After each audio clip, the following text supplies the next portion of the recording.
few figures in history have left a mark as indelible as Napoleon Bonaparte, a man whose name alone conjures images of grandeur, military genius, and relentless ambition. But who was Napoleon, really? Was he a visionary leader who reshaped Europe for the better, or a tyrant whose quest for power led to devastation? From his humble beginnings on a small Mediterranean island to his rise as Emperor of France, and ultimately his fall from grace, today we'll uncover the life of a man who changed the course of history. Born into a world of political turmoil, Napoleon was destined for greatness, or so he believed. Rising through the ranks in the aftermath of the French Revolution, he captured the imagination of a nation desperate for stability, power, and glory. But his journey was far from straightforward. It's a story of brilliance, betrayal, power, and loss. So, who was this young Corsican boy who grew up to crown himself emperor? Over the next few minutes, we'll trace Napoleon's extraordinary life, from his early days as a young officer navigating the storm of revolution, to his rise as a military genius who carved out a European empire. We'll explore his crowning as emperor, his domination over Europe, and the mistakes that led to his downfall. Finally, we'll examine his lonely exile on the faraway island of St. Helena, where he spent his final years contemplating the empire he once ruled. Napoleon Bonaparte, a hero to some, a tyrant to others, but a figure who has undeniably shaped the world we live in today. Get ready to dive deep into the life and legacy of one of history's most complex and fascinating characters. This is the story of Napoleon Bonaparte. Napoleon Bonaparte was born on August 15, 1769, in Ajaccio, Corsica, to a modest family of minor Italian nobility. His father, Carlo Bonaparte, was a lawyer who supported Corsican resistance against French rule, but he eventually shifted his allegiance to the French. Napoleon's mother, Letizia Ramolino, was a strict and religious woman who instilled in him the discipline and resilience that would define his character. The Bonaparte family was relatively poor compared to other noble families, but they had enough standing to send young Napoleon to mainland France for his education. At the age of 9, Napoleon left Corsica and was sent to the mainland to attend the prestigious military academy in Brienne-le-Château. Life in France wasn't easy for the young Corsican. He was often ridiculed by his aristocratic peers for his accent, his short stature, and his relatively humble background. Despite the bullying, Napoleon found solace in his studies, excelling in mathematics, history, and geography. He showed a natural aptitude for military theory, and he became known for his quiet intensity and determination. By 1784, at the age of 15, Napoleon's hard work paid off when he was accepted into the École Militaire in Paris, one of France's top military academies. Here, he specialized in artillery, a branch of the military that required both technical skill and strategic thinking. Napoleon's ability to grasp complex tactical concepts quickly set him apart from his peers. Despite financial struggles after the death of his father in 1785, Napoleon graduated as a second lieutenant in the French artillery in 1786 at the age of 16. He was the first Corsican to graduate from the prestigious institution. In the years leading up to the French Revolution, Napoleon was stationed at various outposts, gaining practical experience in the field. Though these early years were uneventful, they provided him with the groundwork for his future military campaigns. His ambition, however, extended far beyond the garrisons where he served. During this time, Napoleon remained deeply connected to Corsican politics, even briefly aligning with Corsican independence leader Pasquale Paoli. But as the political landscape shifted, Napoleon's loyalty would transition fully to France. In 1789, the French Revolution began, a seismic event that would dramatically change Napoleon's life.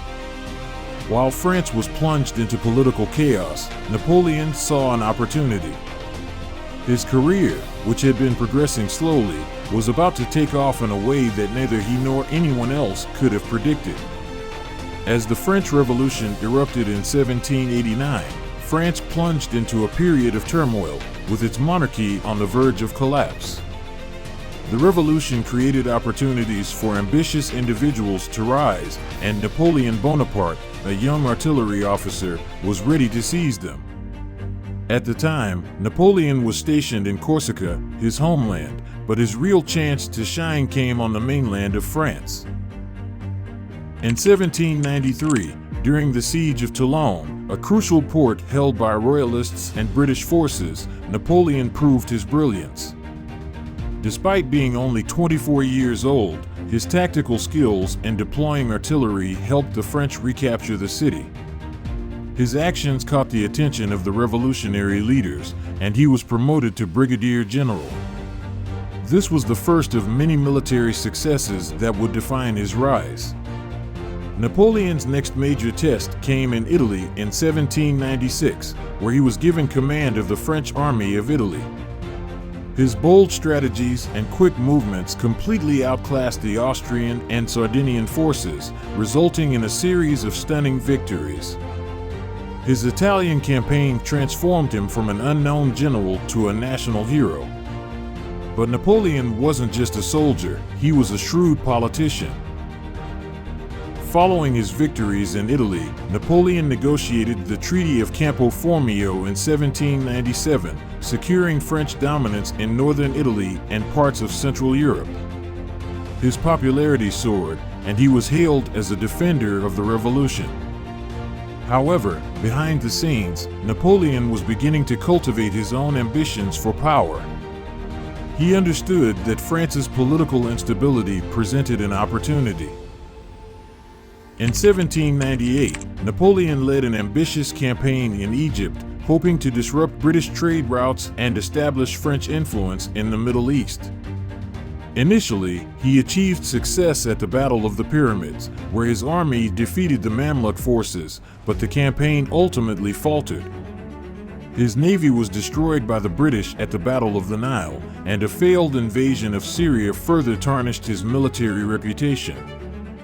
However, despite these setbacks, Napoleon managed to return to France in 1799 before his reputation could suffer too much damage. By 1799, France was in chaos, with the government, the Directory, weak and unpopular. Napoleon, ever the opportunist, seized the moment.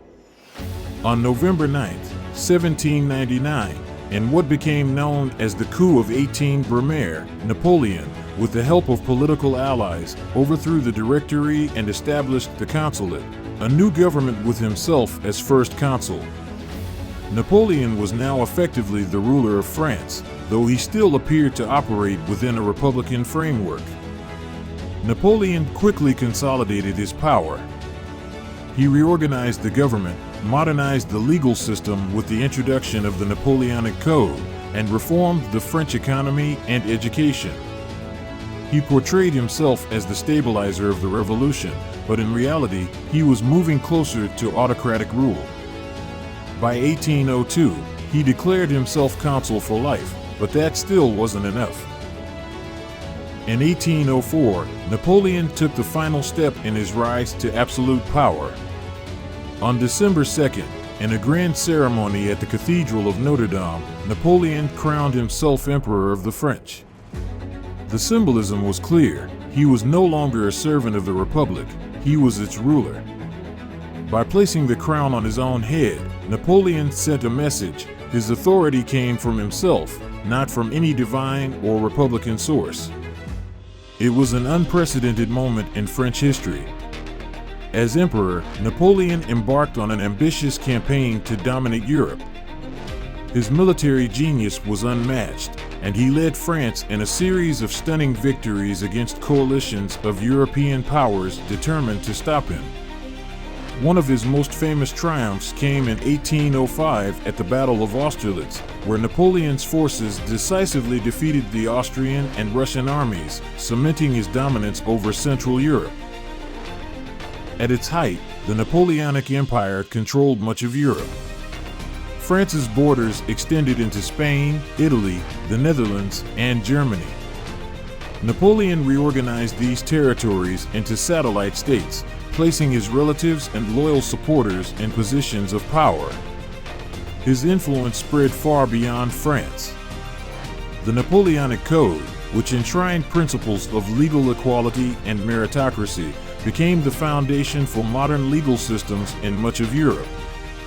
But Napoleon's relentless ambition eventually led to his downfall. In 1808, his decision to invade Spain and install his brother Joseph on the Spanish throne sparked the Peninsular War, a brutal and protracted conflict that drained French resources. However, the real turning point came in 1812 with his disastrous invasion of Russia. Despite initially capturing Moscow, the Russian winter and a fierce guerrilla campaign decimated his grand army. By the time Napoleon retreated, over 400,000 of his soldiers had perished. After the Russian disaster, Napoleon's enemies seized the opportunity to strike. A coalition of European powers, Britain, Russia, Austria, and Prussia, formed the Sixth Coalition and defeated Napoleon's forces in 1814. Facing invasion and unable to defend Paris, Napoleon was forced to abdicate. He was exiled to the small Mediterranean island of Elba, but even in defeat, Napoleon remained restless. After his defeat at the Battle of Waterloo in June 1815, Napoleon's fate was sealed. His once glorious reign was over, and Europe's monarchies were determined to ensure he would never return to power. Unlike his previous exile to Elba, where he managed to stage a dramatic return, this time the British took no chances. Napoleon was sent to the remote island of St. Helena, a volcanic island in the South Atlantic, more than 1,200 miles from the nearest coast of Africa. St. Helena was a far cry from the opulence of the Tuileries Palace. Napoleon's residence on the island, Longwood House, was damp, cold, and isolated. The harsh living conditions and the extreme isolation of the island took a toll on his health. Surveillance was constant, as the British authorities were determined to prevent any escape attempts.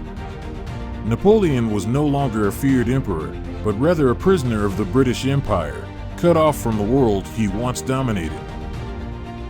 During his 6 years on St. Helena, Napoleon spent much of his time dictating his memoirs to his loyal aides. These writings, which would later become published as the Memoirs of Napoleon, were his attempt to shape his legacy, portraying himself as a champion of the French Revolution, a man of the people, and a visionary who modernized Europe. He also expressed bitterness towards his enemies, especially the British, whom he blamed for his downfall. Though he was in exile, his mind remained sharp, and his reflections on his military campaigns and political decisions have provided historians with invaluable insights. However, as the years passed, Napoleon's health began to deteriorate. The harsh conditions of St. Helena, along with the mental strain of his captivity, took their toll. He suffered from stomach pain, possibly a result of gastric cancer, though some have speculated that he may have been poisoned. Despite the attention of his doctors, his condition worsened throughout 1820. On May 5, 1821, Napoleon Bonaparte died at the age of 51. His last words were reportedly, "France, Army, Head of the Army, Josephine." Even in his final moments, his thoughts were of the empire he had built, the army he had commanded, and his first wife, Josephine, whom he had divorced years earlier but seemingly never stopped loving. Napoleon was buried on St. Helena, far from his beloved France. However, in 1840, nearly 2 decades after his death, his remains were exhumed and returned to France, where they were interred in a grand tomb at Les Invalides in Paris. Today, Napoleon's tomb stands as a monument to one of history's most enigmatic figures, a man who rose from obscurity to dominate Europe, only to fall from power and die in exile. Though his empire crumbled, Napoleon's impact endures. His legal reforms, military innovations, and political legacy continue to shape modern France and much of the world. Napoleon's life is a testament to the heights of ambition and the depths of human frailty, a story of conquest, brilliance, and, ultimately, mortality.